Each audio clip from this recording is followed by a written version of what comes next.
Good morning. So we explained yesterday that we are posek, that the Yom Tov and the Moadim are divided Hetziol Hashem, Hetziol Lachem, half for Hashem through Torah and Tefillah, and the other half for us to enjoy. Now, how do we go about that? What does that mean in practice? So there are two aspects of the Chag, which one of them we don't have on Shabbat. So the one which we have in common with Shabbat is Oneg. Oneg means to enjoy and to delight in the day.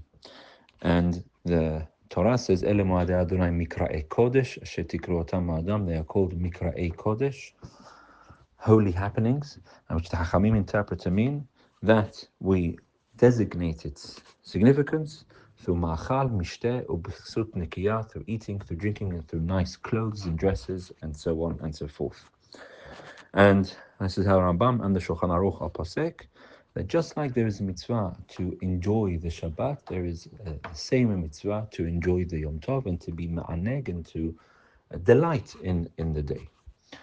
And an aspect of this is with regards to the seudot of the Chag. Now this is all different from the simcha, from the rejoicing in the Chag, which is a different din, which we'll discuss next time. But here, part of the mitzvah of the oneg, of the delight in the Chag, is to have some meals. And although on Shabbat we have 3 seudot, this is a unique din with Shabbat, learned out from the pasuk in Parshat Beshalach, where we learn out that there on Shabbat we have to have 3 meals. On Yom Tov, however, the Shulchan Aruch rules that the 2 meals are sufficient. But although on a normal day a person has 2 seudot, the idea of the Chag is that these are important, these are festive, these are large, these are extravagant seudot, as opposed to a regular day. And the opinion of the majority of the Rishonim is that, like on Shabbat, there is a mitzvah to eat bread and to have a seudah. On Yom Tov as well, there is a mitzvah to have 2 seudot, and that seudah is based on bread. And so one washes and has bread and has an extravagant seudah, and then says Birkat Hamazon. And this is the Rambam, the Rosh, and the Shulchan Aruch as well. However, there is an opinion in the Rishonim of Tosfot that although on Yom Tov there is a mitzvah to be ma'aneg and to delight in the day and to have beautiful seudot, it doesn't have to be done with bread. Only on Shabbat there is a mitzvah to be done with bread. And the Shulchan Aruch does not rule like this. He rules very clearly that one needs to wash and have bread, and therefore one needs to make an effort to do so. But the ramification of this law is as follows. If a person forgets on Shabbat to say Retzeh v'Halitzenu, then he needs to repeat the Birkat Hamazon on Friday night and Shabbat morning, because there's an obligation clearly to have the meals of Shabbat. And so if one forgets to mention the day, one has to repeat the Birkat Hamazon.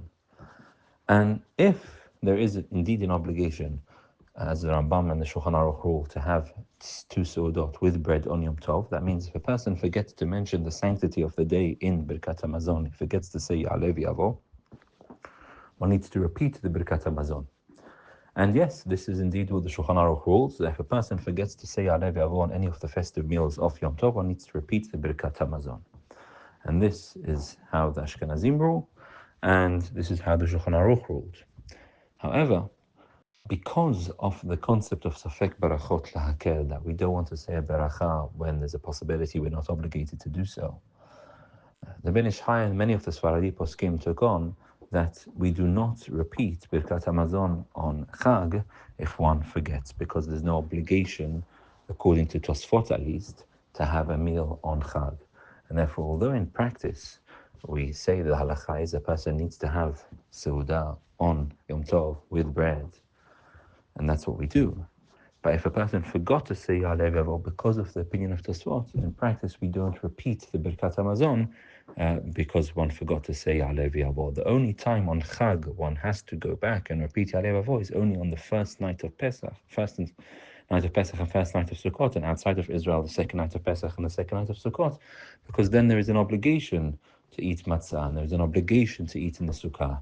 One has to have bread, and one has to have a matzah, one has to have a meal then one goes back. Otherwise we don't. And this is indeed the practice for the Sfaradim, that we don't repeat the Birkat Hamazon if one forgets Ya'aleh v'Yavo on the Chag, in contradistinction to Shabbat, where one does go back if one forgets Retzeh v'Halitzenu, And this applies to all the meals of Yom Tov aside from the first 2 nights of Pesach and the first 2 nights of Sukkot. All of this stems from the din of Oneg, of delighting in the Chag. And next time we turn to the Simcha of the Chag, to rejoicing on the Chag, what that means.